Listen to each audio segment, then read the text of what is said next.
Hi, everybody. I'm Christine Haas. I'm the Director of Communications for Pivotal Moments Media. And today I'm so excited to have a terrific panel for our program on coaching with mental health in mind. Today, we're going to be discussing the importance of mental health in sports, no matter the age, from student athletes to coaches themselves. From all ages, this conversation is clearly critical, especially at this time and what's going on in our society. I'd like to introduce you to our guest today. Beth Shaha is here. She's a master life coach and athletic coach as well. JB Spisso, a veteran, a U.S. Army retired sergeant major, author, speaker, and leadership and mental toughness consultant. And Freddie Scott, who is former NFL player and team dynamics expert. So grateful to have all of your perspectives. It's such a great variety of perspectives as well. And I'd like for all of you to begin with a short intro from each of you as to why you're here today and why you are so passionate about mental health for athletes and coaches. And JB, I'll begin with you. Thanks, Christine. Thanks to the group here. What a wonderful team this is, and I'm honored to be a part of it. So I think for me, learning mental health, mental toughness, it started probably when I joined the Army at 18 years old, and I really didn't know what it was. And then I had to continue to learn it as I went on. So then when I got a little bit older, I'm like, I wish I would have learned this earlier and taught this earlier and showed people how to do it. So I took those trials and tribulations that I went through and tried to show young athletes, young business professionals, the ability to sharpen their mental toughness, their mental focus, so they can go on with their daily activities and whatever event, battle, competition that they're going for, they can strive for excellence. Beth? Yeah, absolutely. And I'm with you, JB. I think it's I'm so grateful to be a part of this conversation, because I think that it shows that this is where we need to be.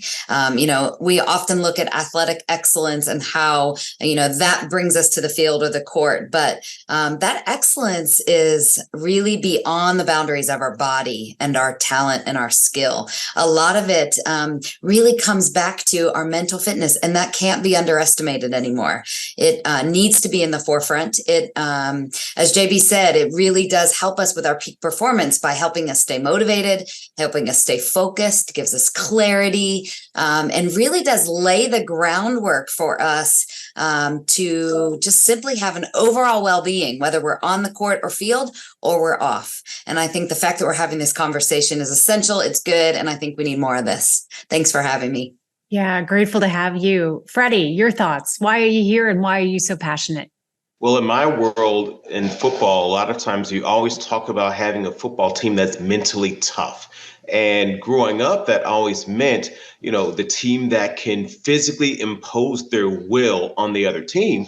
And today we're realizing that mentally tough isn't just about a physical toughness, but it's a mental toughness. Are you able to not just deal with the issues that's going to happen during a game on the field, but can you handle the events that life is going to throw at you? And what we're finding is that there's so many coaches today that are having to try to get their team to perform at a high level, but they're not equipped to deal with or equip their players with the tools that are bombarding them with life issues that bombards them throughout life. And so to be able to go into the space where people are truly trying to do the right thing, they're trying to coach, they're trying to mentor, or young athletes are trying to pursue their dreams on the field or on the court, but to give them the tools to help them do that is something that is really, really rewarding.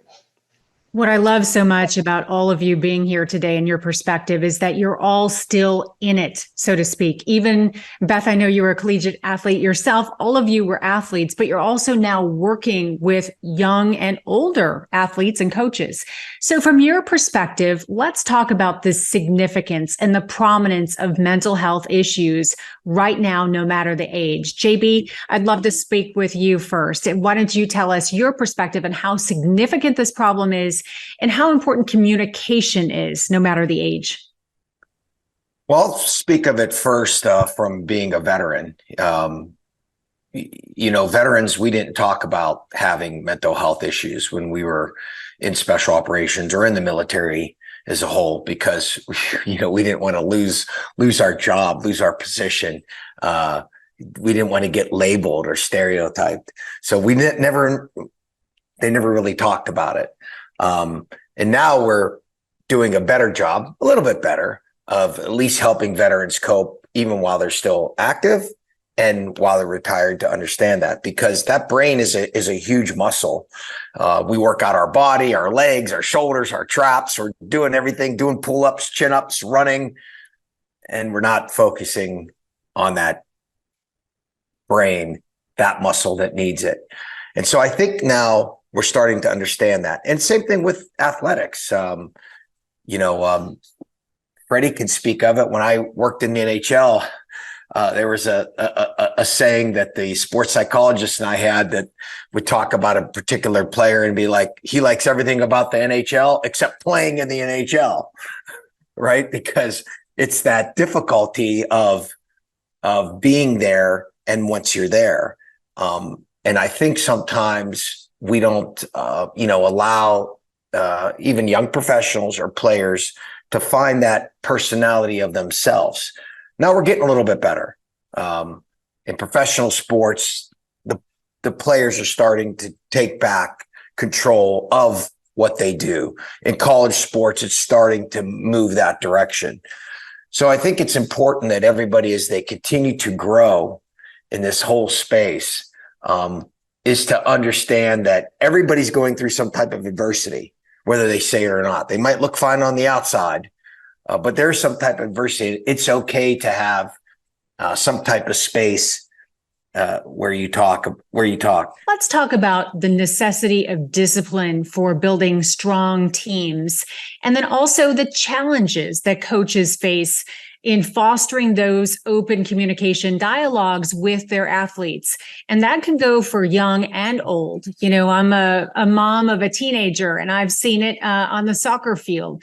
Kids are scared to talk to their coach, and probably coaches just don't feel equipped, as you mentioned, to have the right communication skills to communicate properly with their athletes. So, Freddie, let's talk about that and what you're seeing real time in your own leadership coaching. Yeah, it's amazing when you talk about this space of building a team, or building a healthy team, or an effective team. The first attribute or pillar or value that any successful team is going to have is trust. Can I trust you? Players want to know, can I trust the coach? The coach wants to know, can I trust the players to execute this job? And in that initial space of trust can't just be through one dimension of who I am, because all of us bring more to the table than just what you physically do. And what we're seeing both from high school, college, and pros is seeing the players need to be seen. That I need to know that you see me as more than just a receiver or a quarterback that can throw the ball far, or a lineman that can do this or whatever. And I'm sure this is true in almost every space and sector, whether or not it's employees in corporate setting, whether or not it's the military, that we are more than just what you see on the outside. And so from an athletic standpoint, we're starting to see players with a higher need to be seen, but also coaches without the training or the experience to see beyond what you traditionally coach.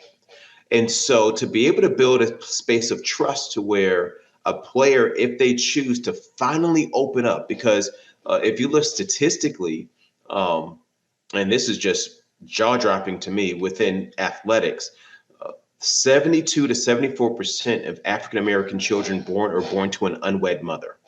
So fatherlessness, and really it's about 52 to 54% just nationally in general. So most kids, if I'm going to put the lens of football and male athletics on specifically, most kids are being raised without their biological father in the home, may not have a male figure in the home. Usually when you go to school, typically you're going to have a female teacher. And so sometimes the only male influence that young man has is primarily going to be the coach that is coaching them. So now here I am, a young man, I'm a teenager trying to come in and figure out life. It's the blind leading the blind if I listen to my buddies. And so now here's this coach that I look up to, and I might be going through something. In fact, I am going through something. And usually it's that coach that's the one that's probably going to be the first person that will have the opportunity to speak into life, into that person beyond just what they do on the field. And sometimes coaches say, oh, that's not what I signed up for. I just wanted to coach the team and win a championship. For the most part, the reason why most people are coaching is because they truly do care and they truly do want to mentor.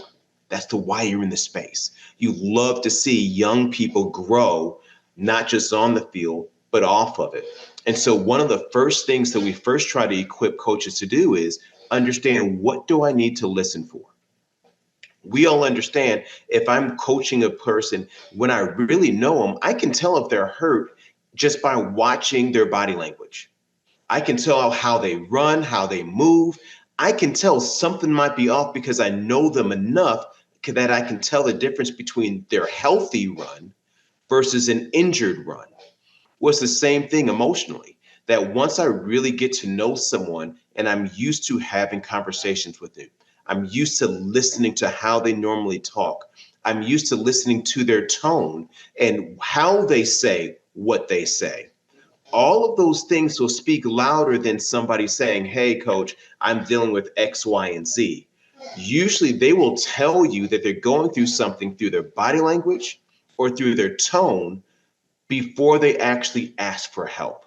And so usually what we try to do is help equip parents and coaches with those active listening skills, that I can be able to proactively engage my team or the people that I'm coaching before they even ask me for help, because I'm creating a foundation of trust and to be able to listen non-judgmentally that allows them to know that I can lean in, ask the question. And if I ask the question, you can open up to me and we can be able to help you navigate wherever you are. That kind of shifts us to Beth. And Beth, I'd love to give you the floor, because let's talk about visualization, goal setting, and self-talk. And, as you mentioned, we talked about, your perspective on this. And what I love is you were a collegiate athlete, you were coached. Now you're a master life coach. So you've seen it from both sides. And so I'd love to kind of get your insight from that perspective, because this is, of course, a conversation about athletics, but this applies to people in all areas of industry. We have to have visualization. We have to have good goal setting. We have to have good self-talk. So give us some insight on how you work with athletes and people overall. Yeah, absolutely. And right here in my own personal development, right? Let's just start with goal setting. So, obviously goal setting, what does it do? It allows for direction. It allows for clarity. It allows for purpose. It gives us kind of a roadmap, right? So we've all tried to set goals. We've all thought them through. We all know where we want to go, or where we want to be. We have hopes and dreams for that. And so they serve as motivators, and it allows us to strive for continuous improvement. It allows us to get real clear on what direction and what sense of purpose we have. Obviously, goal setting helps, when we can measure it, and when we look at not only individual progress, but team progress, so that we know where we might need to still continue to grow together.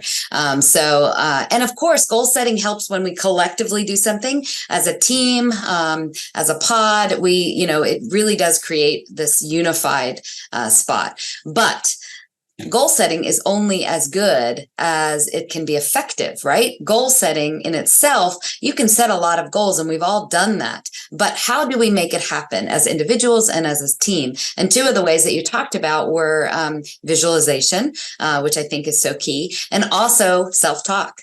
We will all find ourselves with challenges. We will all face adversity, and things will come our way, and we're going to have to figure it out.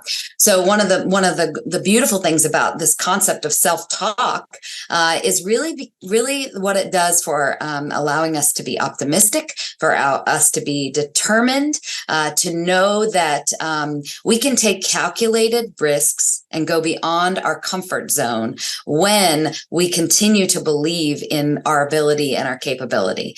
And so as individuals, we foster that, but as coaches, we can foster that.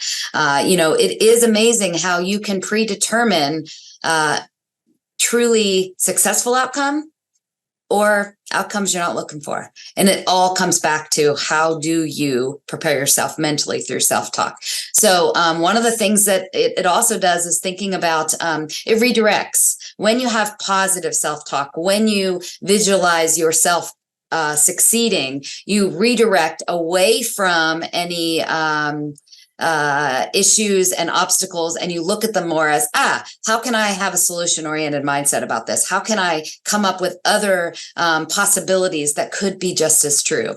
And so I think that in the end, as JB said earlier, we're training this muscle, and this muscle is literally helping us to see that we can effectively put skills forward. We can have performance that we want, and we can reach those goals that we want to individually and collectively.